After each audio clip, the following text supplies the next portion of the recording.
This is KC Sports Network, proudly presented by Emprise Bank. What's up, Duke Kingdom? Welcome into the KCSN Draft Show. I'm here hanging out with Matt Lane. I'm Tucker Frankel, but we got a special guest with us today. You don't really care about what we're talking about because we're hanging out here with Darius Robinson, edge from Mizzou. Darius, how you doing today, my man? I'm doing great, man. How you guys doing?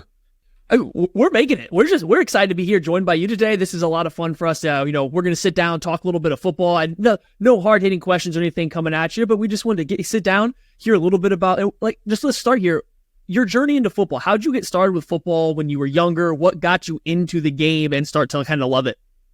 Yeah, most definitely. So I had a very interesting way. So I started playing ball, Little League ball, about 6 years old. I was about that kindergarten, and then about third, and I kept playing. About third, fourth grade, I stopped playing because I wanted to be a basketball player. And then quickly I realized, getting older, going to high school, 6'5" really isn't that tall, and how much harder it was going to be to earn a scholarship to play basketball. So then my junior year, I started playing football again, and just thank God and blessed, and I was able to get some offers from that, and chose Mizzou, SEC school, a huge opportunity for me to grow. So I'm just glad to see how my journey kind of took off, Darius, you told a story at the Combine I thought was really interesting. You said you got a big military background in your family. You said you were either going to get a football scholarship or you're going to go to the Marines. Talk about that decision and how that kind of impacted your football playing journey. Yeah, most definitely. My mom, my auntie's she's still serving right now, and she had a huge upbringing in me, but it was just simple. We're not going to pay for your college. You got to figure it out. Either you got to get a scholarship or go to the Marines. So that's when I fell in love with football. I fell in love with the process, lifting weights, because I was 245. I was weak. I remember, I never forget, I had 135, and it was stuck on my chest. And I'll never forget that. And that now it's to see my growth and how much you have to learn to love the game, learn your teammates and stuff like that. So, I just don't take it for granted. And, I'm also thankful for our armed forces. So you said, you got away from football for a little bit when you were younger, then came back to it. When you came back, were you always, playing on the defensive line? Is that where you wanted to play? How did you go about, figuring out where you wanted to play and how that went as you were kind of going through high school and over to Missouri? Yeah, my coach, he put me, as soon as I got there, he put me right at defensive end because I was taller, longer than everybody. And then I also played tight end a little bit because we ran the wing T in high school, so I used to like to block the other DNs. So I just played both those positions in high school, and then because I kind of grew to my senior body, it's D-line, that's going to be a position. And then it's funny, when I got to Mizzou, I was a D-tackle my first 4 years. And I definitely think that was my position. And then this past year, I played D-tackle and D-end, and that's where it's kind of unique because this was my best year playing a position I haven't played since high school. So, but that's the thing. I can play both positions. I just really love playing football. Was that change your final year at Missouri? Was that something that you kind of went to the coaching staff and asked for, or did they just kind of see, where you were at and ask you if you would be willing to do that? Yeah, sir. It was mutual. Because honestly, I thought about leaving school last year after my fourth year, but I decided I was going to come back to school, come back with a purpose, and figure out what's the best way to market myself to the NFL. So I talked to Drake and Coach Peoples, and we figured out I'll be able to play both positions this year. So spring ball was a whole learning curve because I feel like a freshman all over again, even though I've been there 4 years. But when you learn a new position with a new space and a new alignment, and I just thank them for allowing me to do it because it really showcased, all the things I can do in my game. But I still know I got a lot of improvement to make at both positions. I want to take it back to deciding to come to Missouri. A guy from Detroit. What drew you to Columbia, Missouri? What was the big thing that drew you to Mizzou? Yeah, the honest truth is I got offered by Michigan. That Michigan wouldn't let me commit. So I had to think about what was the next best option for me. And I always had a coach at Mizzou that was from Michigan. So we always stayed in contact, and I started thinking, all the NFL players play in the SEC. So I really want to give myself an opportunity to try this out, be willing to take that risk. So I chose Mizzou. early enrolled, so I got there January 18 of 2019, and just each year just trying to get better and better and better. Is there a defining moment for you from your time at Missouri that's just like going to stick with you when you think back about your time playing college ball there? Is there one specific moment, whether it's a game, a play that's going to stick with you more than the rest? I definitely say winning the Cotton Bowl, because at Mizzou, those 4 years, we only won 5 games, won 6 games, won 5 games, won 6 games. And then this past year, we won 11 games and won the Cotton Bowl, finished number 8 in the country. So it kind of feels like a celebration of all the hard work and the hard losses, honestly. Talk about that season that you guys just came off of this year. As you mentioned, people who listen to this, Mizzou fans, know that what a big season it was. What was kind of different going into this year, you think, than it was in the years past? Yeah, we guys are tired of losing. Like, we at Mizzou, we never, in my opinion, and I believe it, Mizzou, the talent issue was never the problem. People always be like, the SEC, there's talent differences. No, there's not. The difference was we weren't executing and playing at a high level consistently. When the other SEC schools, they're playing at a high level and consistent. We were inconsistent, but we were very talented. So then I feel like this year, with the talent and the execution through our strength coach, Coach Russ teaches edge, energy, detail, grit, emotional consistency. So we have more buy-in. Guys were tired of losing and really had something to prove this year. And that shows the success we had this year, how many guys we'll have drafted. And it was a great year, but now it's kind of cool because now this is where Mizzou is at. We're an 11-win program, so now, anything less than 11 wins is just not acceptable. So I'm glad we left it better than we found it. So, kind of speaking of like that culture and your teammates and stuff like that, how do you think that, your teammates would describe you as not a football player, but like as a person or as a teammate around the team and everything? Yeah, I would say, I was blessed to be captain 2 years in a row of my team. And I would say they describe me in 2 ways: as an energy guy. So I'm the guy like 5 a.m., workouts, yelling, getting everybody going, getting everybody turned up, and realize, we're doing this for a purpose.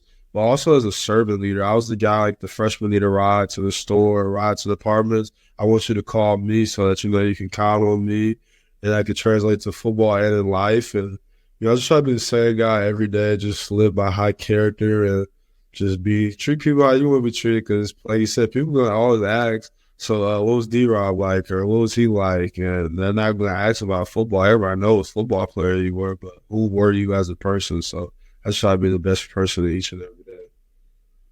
Absolutely, yeah. Love to hear that. You went through this kind of the All-Star Game circuit into the Combine, had a really good Senior Bowl. Tell me about that experience a little bit, going down to Mobile, getting to show out kind of on that stage, and what it kind of felt like to have all that attention on you after the fact. Yeah, so it was a great opportunity. Honestly, for me, I just had 3 goals going to the Senior Bowl. My first goal was just be better than the last time I was on tape. So, like, when we played Ohio State, make sure I look better than I was last. Have fun, and just show I'm the best defensive lineman in the draft. And I feel like I was just made simple goals and just went down there and went to work. And, it was fun. I think a lot of people kind of blew it out of proportion a little bit as far as me, like, doing this crazy stuff. Because it's like, if you really watch Mizzou tape, I've been doing this the whole season. It's just a bigger stage because these are the best college players. And I don't mean it in quotation. These are the best college players. But, humbly, I've been doing this the whole season. It just was another opportunity for me to grow. And but I had a blast, made a lot of good friendships with some of the other D linemen, and thankful for this opportunity. So you mentioned that you maybe thought that it was blown a little bit out of proportion because this had been the player that you had been throughout your career. But is there something specific that you went into the Senior Bowl in the back of your mind, kind of thinking that you wanted to prove to NFL teams or to everybody else that you thought you got that point across during that week while you were down there?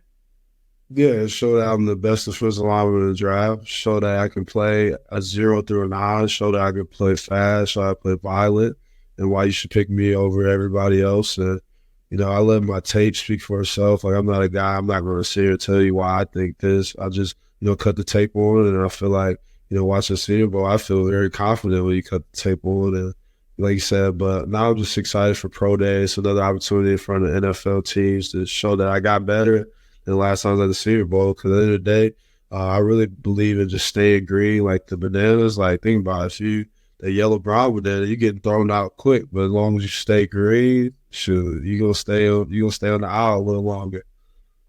I like that. I like that a lot. Good. You talk about being the best defensive lineman in the draft. Is there anything in particular? You talk about your versatility. You lost some weight going into your senior season. Are you focused on putting on more weight? Kind of how are you trying to refine your skills going into the pro day circuit now? Yeah, so right now with my weight, I'm gonna stay at 285 because still like half the teams they see me being a true end. So if I'm a true end, I'll lighten up a little bit. And then some teams see me going back inside, so then I put my weight back on. And then some teams see me continuing to do both, like depending on the type of defense they run. So staying there until my new team tells me what they expect from me. But right now, just really focusing on my hand placement, keeping my hands tight, keeping my hands fast, working on my upper body rotation, coming out my hips, and really getting them back in football shape so that I can be prepared for rookie minicamp because, I have high expectations for myself my rookie year. So I got to make sure I put the work in so that I'm ready. So, like, kind of talking about your play out on the field, you were talking about some of the stuff you're working on as you get ready for the NFL. I want to take us back. Like, let's put ourselves in your shoes. You're getting ready to rush the passer on 3rd and long. You're coming off the line of scrimmage. What's going through your mind as the play is starting? What are you looking at from the offensive tackle? What's going through your mind? What's your plan of attack, and how are you processing that play from start to finish? Yeah, so okay, let me give you a great example. Give you guys my perspective. So every time I come out, I'm lined up in my stance. I look at the offensive tackle. For me, I look, does his knee or does his shoulder move first, or does his foot move? So I'm looking at key in the tip. I don't ever watch the ball. I look at the man because the man will lie. Then after that, I'm looking to see what moves first, so then I get off and then I react. So if I'm a pass rusher, sometimes I'll get on my 2x4 speed track. So if you ever watch my tape, sometimes I'll have a little bit more torque in my stance than normal. So 2x4, that's telling me I'm going to line up 2 yards outside the tackle, but I'm looking 4 yards ahead. And I'm just looking at that spot. And as soon as I see the tip of the ball move, it was tip of his shoulder, tip of the knee move, I'll get to that spot as fast as I can. Since I'm on my speed track, he's going to try to open up to try to slow me down. As soon as he opens up, then I'm going to go right through him with power, or I'm going to come back some type of power series. And then if I want to be on my power track, then I'm going to line up 2 yards outside of him, but 2 yards closer. I'm trying to get him to sit down, and then that's where I work my pull slide series or work something like that. So it really just depends what track I'm on as far as pass rush, and as far as the run game, it's all about hands inside. I feel like if you really watch tape, you're the guy who gets off, hands inside, control the block, that's who's going to make the play. So hands inside, get knocked back 2-1, control the blocker, and, whatever the defense asks you, be in your gap and be physical, honestly. So is there that was a fantastic answer. Actually, I love talking about the different alignments depending on the type of rush plan you're going to go into. Is there a particular play kind of from this past year or your time at Missouri that sticks with you that's kind of your favorite play that you made the whole time while you were there that maybe relates to one of the, whether it's a power move, a speed rush move, or even a play versus the run that sticks out to you? Or just in general, your favorite play from your career, like one that sticks in. If there is one. If there's not, that's all right as well. Yeah. Honestly, I treat every play like my favorite play, honestly, because I don't know. Football is hard. People don't understand how hard it is to make plays. And, that's why you have to be thankful for all of them. But honestly, I'd probably say Tennessee this past season, I got a sack. And it was crazy because my coach, we've been working the whole season, how he's like, D-Rob, you're doing a great job pushing, but you need to push him 2 yards behind the quarterback, then come back. And in practice, I used to just push back, and I'd be like, oh, that's a sack, when in reality, that's not. So then, during practice, that's when we continue to refine and get better. So then finally in the game, I pushed him 2 yards behind the quarterback, came back, sack. And that's the thing. I love the process, and I love practice. So that made me feel so much more like yes, this is why you practice so hard. This is why you rep this out. This is why you listen to your coach. This is why you take notes. So any moment like that, but honestly, any play I can make, man, I love it, man, because it's hard to make plays, especially with so many great players on my defense this past year. You got to find a way to eat some way, man. A couple more for you, Darius, before we get you out of here. We really appreciate you spending some time with us, just talking some ball. It's a couple things that we love to do. But I want to know, you talk about that sack you had against Tennessee. That was at home, a crazy crowd. I was at that game, sold out, like the sold-out game. It was a great environment. You want a sack like that coming at home, or do you want it on the road where the crowd goes absolutely quiet and you get to shut them up? But as long as we win it, it could be a home or a road. But I'd say at home because I love the Mizzou fans. I really feel like I'm a true son. Been at Mizzou 5 years, so I'd say at home.